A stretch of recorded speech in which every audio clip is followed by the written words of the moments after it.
কাম সাধনা অনেকে করে। কাম সাধনা মানে মিলন, স্বামী স্ত্রীর মতন মিলন, কাম সাধনা, যৌনাটন, সেসব সাধকরা বেশি দিন টেকে। ঠিক আছে। আবার কেউ পিচার সাধনা করে, কেউ জিন সাধনা করে। যারা কালা জাদু করতেন, মানুষকে পশুর রূপ করতে পারত বা পশুকে মানব রূপ করতে পারত। এইরকম ধরনের অজানা অদৃশ্য জিনিসকে মানে তারা বাস্তবে রূপান্তর করতে পারতেন। আবার অলৌকিক জিনিসকে তারা বাস্তবে রূপান্তর করতে পারতেন। আমি কোনো পুঁথিতে হিন্দু বলে কিছু পাই না, সনাতনী পেয়েছি।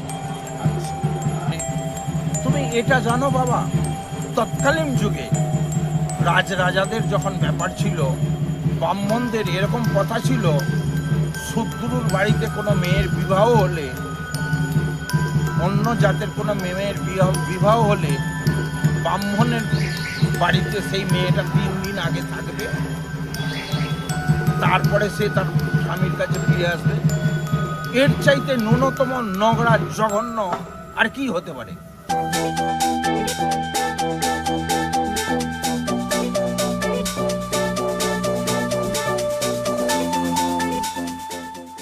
কামাখ্যা আসামের একটি পবিত্র তীর্থস্থান এবং সতীপীঠ, সারা ভারতের মধ্যে শক্তিশালী তন্ত্রবিদ্যার স্থান।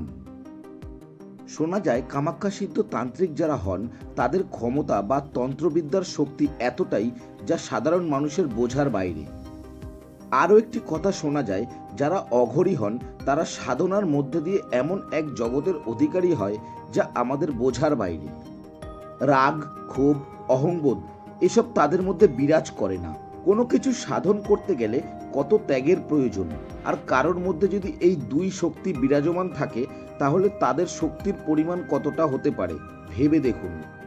এই মুহূর্তে আমি রয়েছি তারাপীঠ মহাশ্মশানে এবং এখানে এসে আমি খুঁজে পেয়েছি এই দুই শক্তির মেলবন্ধনকে, অর্থাৎ একাধারে তিনি কামাখ্যা সিদ্ধ, সাথে একজন অঘরী তান্ত্রিক। এই মুহূর্তে আমাদের সাথে রয়েছেন তারাপীঠ খ্যাত এবং কামাখ্যা সাধক অঘরী মুক্তারাম বাবা। তো আজ ওনার থেকে আমরা কিছু জানব আমাদের দর্শকদের জন্য, যেটা সবারই জানার আগ্রহ থাকে, জানার ইচ্ছা থাকে। তো নমস্কার বাবা, আমার চ্যানেলে আপনাকে স্বাগত জানাই। তো এই মুহূর্তে আমি রয়েছি তারাপীঠ মহাশ্মশানে এবং আজ অমাবস্যার রাত্রে ওনারকে আমরা পেয়েছি। ওনার থেকে কিছু কথা জানব। অনেক ক্ষেত্রে শুনে থাকি আসাম নামেই যে আসামের যে একটা গুয়াহাটি বলে একটা জায়গা রয়েছে, তো সেখানেই কামাখ্যা মন্দির রয়েছে এবং আসাম মানে কামাখ্যা এটা শুধু নয়, আবার অনেকের ক্ষেত্রে আমরা শুনে থাকি কামরূপ কামাখ্যা। এই কামরূপ কামাখ্যাটা কি কারণে? কামাখ্যার আগে হচ্ছে কামরূপ। ওটা কি একটা জায়গার নাম না ওর একটা না, ওই কামাখ্যা কামরূপ একই জায়গা। এইটা কেন হলো, গৌহাটি থেকে যেতে হয় কামাখ্যা বা কামরূপ জায়গাটা যেতে হয়। ওটা হচ্ছে একটি উর্বরতা, সৃজনশীলতা এবং নির্জন এলাকা, এমন একটা স্থান যেখানে তন্ত্র সাধনার জন্য খুবই বিখ্যাত জায়গা, আগেই বলে গেছি। হ্যাঁ, কিন্তু কামরূপের যেহেতু কথাটা বললে, কামরূপ বিষয়টা তো অন্য ঘটনায় আসছে।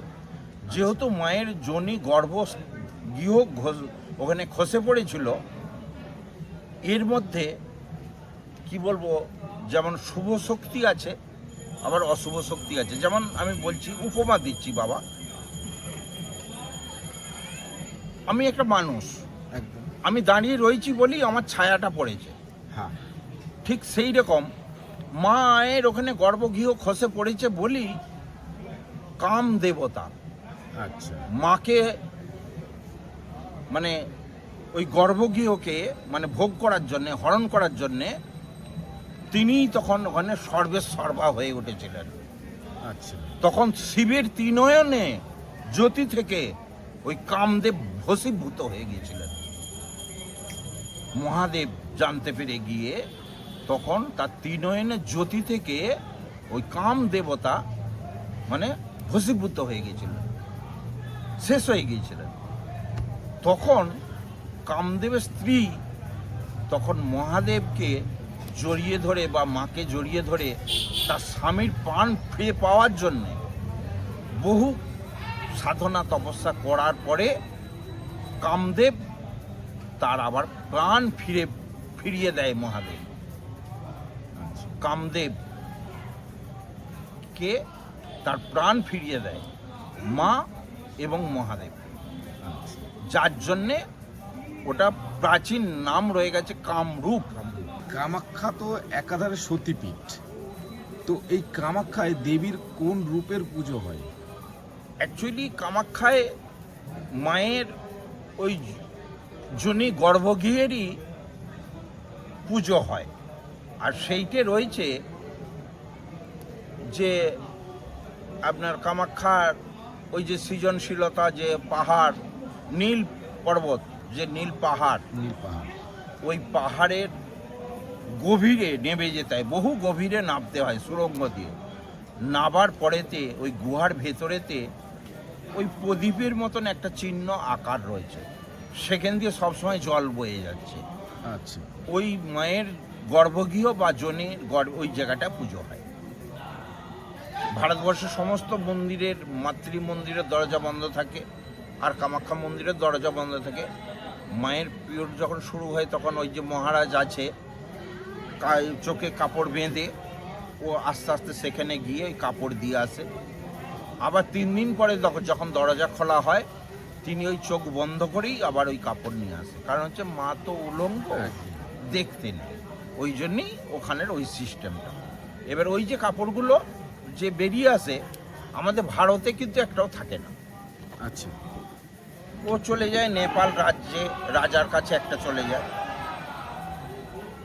ও বেরিয়ে যায় বাইরে বিদেশে, 2টো কাপড় বেরিয়ে চলে যায়। আমাদের ভারত সরকারের কাছে কিছু থাকে না, বাইরে চলে যায়, সব বাইরে চলে যায়। ওই যে অরিজিনাল যে মায়ের যে ঋতুপিয়র যে কাপড়গুলো, আসাম রাজ্যটা আমাদের ভারতবর্ষে হলেও কিন্তু ওই ঠাকুর মানে কি বলবো ছিল তোমার বিদেশি বাবুদের। আচ্ছা, বিদেশি বাবুদের, যার জন্য এই কাপড়ও চলে যায় বিদেশি বাবুদের কাছে। আচ্ছা। সারা ভারতে তন্ত্র সাধনার একটা আতুরঘর বলা যায়, বা একটা প্রভাব ওখানে রয়েছে। তো এই স্থানটা হচ্ছে কামাখ্যা। কামাখ্যা সাধনার জন্য বিখ্যাত এত কেন? মানে সারা ভারতে তন্ত্র সাধনার খুব অল্প জায়গা রয়েছে, তারাপীঠ রয়েছে আমাদের বাংলায়, আসামে কামাখ্যা, আর হয়তো অন্য কোনো জায়গা রয়েছে। তো কামাখ্যার নামটা এতটা প্রভাব কেন?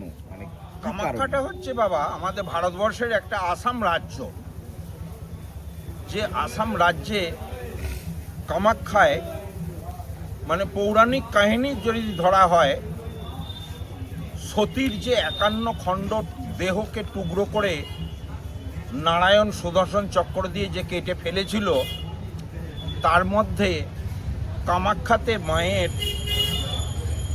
যেটাকে কি বলবো, ভাষাটা একটু খারাপ বাবা, মায়ের যেটা যোনি বলা হয় বা মায়ের যে গর্ভগৃহ বলা হয়, ওইটে প্রাচীন কথা অনুসারে প্রচলিত আছে, ওইটে খসে পড়েছিল। আচ্ছা, তো যেখানটা হচ্ছে আমি বলো, তুমি বলো, বা সকল মানুষ বলো, আমরা কোনো না কোনো মায়ের সন্তান, আর সেই মায়ের গর্ভ দিয়ে আমরা সেখান দিয়ে বেরিয়ে এসেছি, আর ওই গর্ভ দিয়েই আমাদের সৃষ্টি শুরু হয়েছে। তো ওই গর্ভর ব্যাপারটাই হচ্ছে, যেখান দিয়ে সৃষ্টি সেখান দিয়েই আমরা বেরোচ্ছি।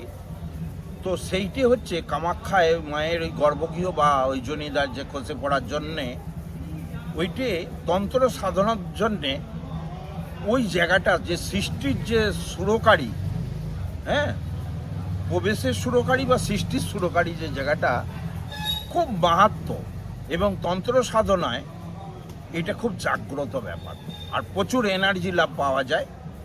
এবং এমনকি আষাঢ় মাসে অম্বাবাচিতে হ্যাঁ, মায়ের যে প্রচুর ঋতুপিরিয়ড ভিড় হয়, ওখানে। এরকম শোনা যায় যে ব্রহ্মপুত্র মায়ের যে ঋতুপিরিয়ড হয়, সেই ঋতুপিরিয়ডের জোরে ব্রহ্মপুত্র নদীর জল নাকি লাল হয়ে যেত। এতটাই শক্তি। এতটাই শক্তি, নদীর জল লাল হয়ে যেত, এইটাই তার প্রমাণ। হ্যাঁ, সেটা বর্তমানে কি এখন সেটা এখন আমি আর সেই লাল জল, রক্ত জল দেখতে পাইনি বাবা। আগে এটা হতো। আগে হতো।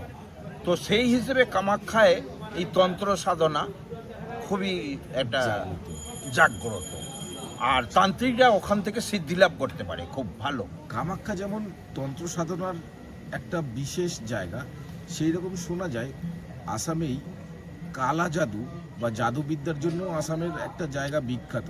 এটা কোথায় হয়? ওটা হচ্ছে মায়াং বাবা। মায়াং। আমাদের এখানে যেরকম আজকের দিনে দেখছো গ্রাম শহর অঞ্চল, মানে একদম অড অঞ্চল যেগুলো আর কি, মাঠের পর মাঠ, যে সেই রকম ওখানে হচ্ছে কালা জাদুর জন্য বা তন্ত্র সাধনার এক অন্যতম জায়গার ওইটা বিখ্যাত ছিল তৎকালীন যুগে। আচ্ছা, আজকের দিনে কিন্তু সেটা ওখান সব সমান, সমান কিছু সবার কিছু। তন্ত্র সাধনার সাথে কি তন্ত্রের সাথে কালা জাদু যেটা হতো, যারা কালা জাদু করতেন, মানুষকে পশুর রূপ করতে পারতো বা আচ্ছা। পশুকে মানব রূপ করতে পারতো। এই রকম ধরনের অজানা অদৃশ্য জিনিসকে মানে তারা বাস্তবে রূপান্তর করতে পারতেন, আবার অলৌকিক জিনিসকে তারা বাস্তবে রূপান্তর করতে পারতেন, এই রকম ধরনের একটা। আচ্ছা। আবার পশুকে মানুষ করতে পারতেন, মানুষকেও পশু করে ফেলতে পারতেন। মানে এগুলো এই সত্য রকম সব হয়েছে? প্রাচীন যুগে ছিল, এখনো সব। আচ্ছা, এখনো এই সব তন্ত্রের সাথে কি কালা জাদু বা জাদুবিদ্যার কোনো মিল আছে, বা এর একই জিনিস কি এরকম কিছু? তন্ত্রের, এগুলো তন্ত্র সাধনার মধ্যেই তো পড়ে। আচ্ছা আচ্ছা, অ্যাকচুয়ালি তন্ত্র সাধনার মধ্যেই একটা পড়ে। অন্য ভাগ।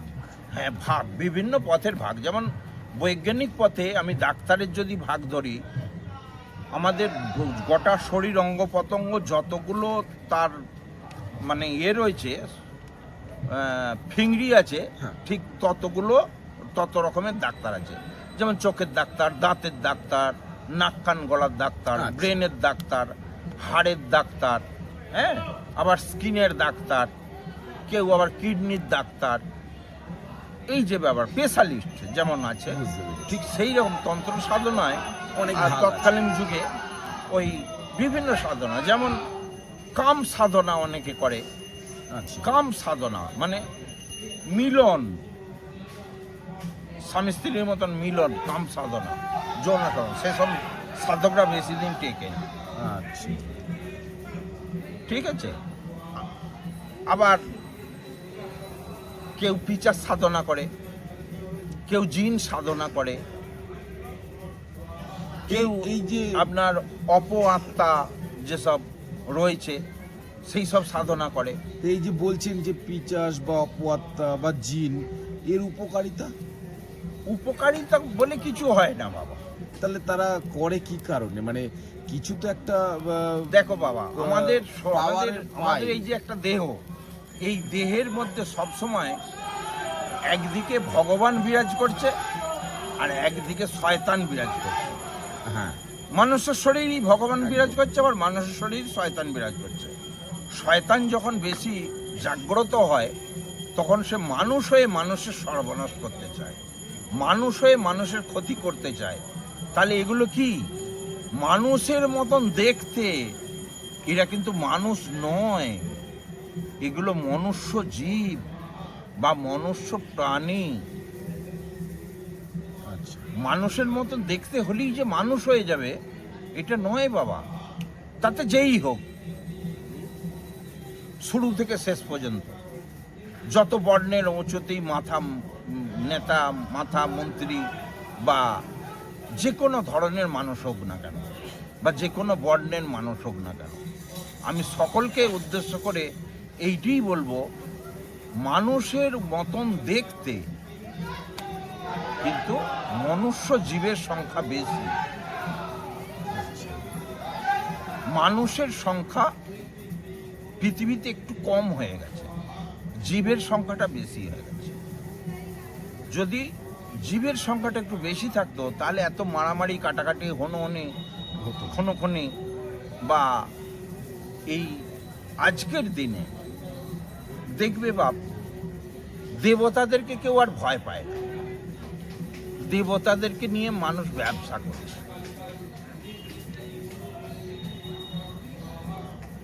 কিন্তু আমি ছোটবেলায় দেখেছি এমন সাইনবোর্ড দেয়া রয়েছে, আমি ভয় একজনকেই পাই, ভগবানকে ছাড়া আমি কোনো মানুষকে ভয় পাই না। কিন্তু আজকের দিনে ঠিক ভাষাটা উল্টো হবে, যে আমি ভগবানকে ভয় পাই না, মানুষকে ভয় পাই, এইটাই বলতে হবে। আচ্ছা, আমরা প্রত্যেকেই জানি দেবীর পুজোয় বলির একটা প্রথা থাকে। তার যেহেতু কামাখ্যা নিয়ে কথা হচ্ছে, আমি শুনেছি কামাখ্যায় একটা সময় নরবলি হতো। এটা কি সত্য ঘটনা, বা এটা কি জানেন আপনি? সব জানি বাবা। আমি দেবতা সম্বন্ধে, দেব দেবীর সম্বন্ধে, আমাদের হিন্দু বলে কোনো কথা হয় না। আমি কোনো পুঁথিতে হিন্দু বলে কিছু পাই না, সনাতনী পেয়েছি। আচ্ছা, সনাতনী পেয়েছি। আমাদের কাছে প্রথম কথা হচ্ছে বাবা, তুমি যে প্রশ্নটা করেছো আমি তার বাইরে চলে এসেছি, প্রশ্নের বাইরে উত্তরটা দিই, সেটা আমি ঢুকবো। নরবলি হতো যেটা বললে, একদম। যোদ্ধার জমিদাররা, রাজ রাজারা তাদের নিজেদের শরীরের রাগ, ক্রোধ, কাম, যৌবন মেটানোর জন্য ওই মায়ের কাছে তারা সেই মানুষকে, মেয়ে ছেলেই হোক আর পুরুষ মানুষই হোক, তাদেরকে বলি দিয়ে তাদের নিজেদের বাসনা, ইচ্ছা শক্তি পূর্ণ করে। কিন্তু কোনো মা কোনোদিন রক্ত চায় না। আচ্ছা, মানে এটা তারা নিজেরা তৈরি করেছে। এটা মানুষে তৈরি করেছে, বলি কথাটা মানুষে তৈরি করেছে। মা কোনোদিন কোনো সন্তানের রক্ত চায় না, কোনো জীবের রক্ত চায় না। মহাপুরুষ বলতে পারো, রাজরাজা বলতে পারো, জমিদার বলতে পারো, ব্রাহ্মণ বলতে পারো, বা যারা বর্ণের মাথা উঁচুতে রয়েছে ভোগ করার নিয়মে জন্যে। তুমি এটা জানো বাবা, তৎকালীন যুগে রাজরাজাদের যখন ব্যাপার ছিল, ব্রাহ্মণদের এরকম কথা ছিল, শত্রুর বাড়িতে কোনো মেয়ের বিবাহ হলে, অন্য জাতের কোনো মেয়ের বিবাহ হলে ব্রাহ্মণের বাড়িতে সেই মেয়েটা 3 দিন আগে থাকবে, তারপরে সে তার স্বামীর কাছে ফিরে আসবে। এর চাইতে ন্যূনতম নোংরা, জঘন্য আর কি হতে পারে? এগুলো সব মানুষে করে গেছে। কিন্তু কোনো দেবতা এবং কোনো মহাপুরুষ কোনো জাতের কথা বলেনি। একটাই জাত, মানব জাতি। মানবের উপকরণ হচ্ছে দুটো, নারী আর পুরুষ।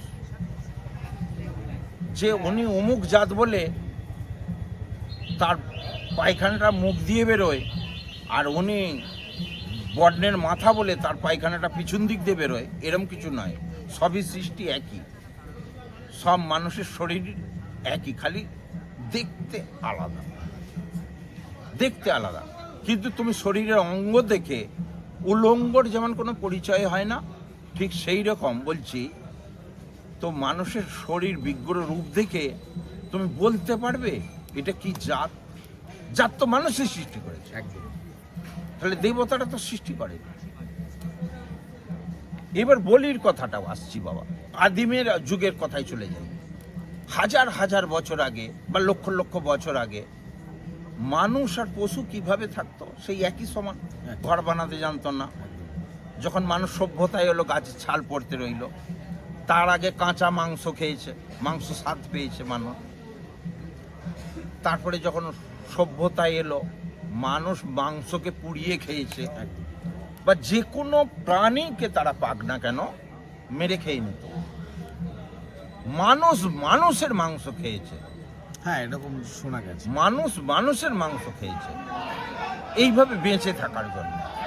তাহলে এই মাংস খাওয়ার রেওয়াজটা প্রাচীন আর প্রাচীন ব্যাপার, এটা মানুষই খেয়েছে। যেমন জীব জানোয়াররা একে অপরের মাংস খেয়ে বেঁচে থাকে, আবার মানুষও জীব পশুর মাংস খেয়ে বেঁচে থাকে। আর আজকে সভ্য সমাজে পৃথিবীতে আমি জানি না, কিন্তু আমার মন বলছে, আমার তন্ত্র বলছে, পৃথিবীতে আজও মানুষের মাংস খায়।